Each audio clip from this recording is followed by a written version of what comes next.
I'm Dr. Myanmar. I'm the health advisor from the FCDO Myanmar, and I'm also overseeing the Rebuild program as a country based health advisor in Myanmar.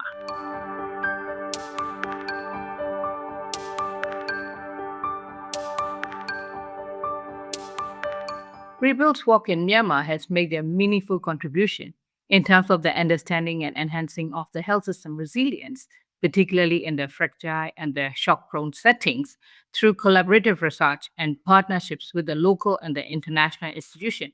The program has helped generate a lot of very good evidence on how health systems can adapt and the response in a crisis such as the natural disasters and the political instability. The evidence has informed decision around the service delivery, community engagement, and the role of different actors in maintaining the essential health services, especially for the women, children, vulnerable people during the time of the crisis.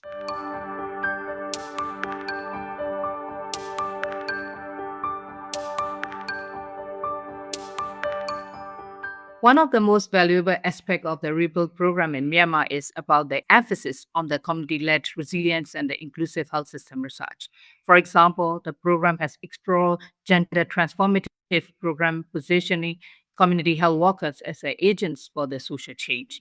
It has also promoted the participatory methods for the data collection, especially in the fragile setting, ensuring that the vulnerable groups such as migrants, internally displaced populations, and the people with disabilities are meaningfully involved in the health system research. In addition, development of the liminal health system mapping, which is to better understand about the service access among the displaced population. All these innovative approaches are highly transferable to the other fragile settings, offering practical models for the inclusive and the context specific health system strengthening.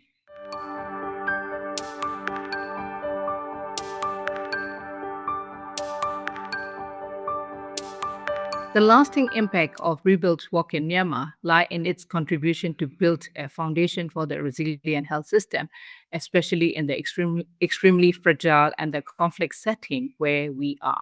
As we all know that Myanmar has a very much prone to the natural disaster, decades of the internal conflict.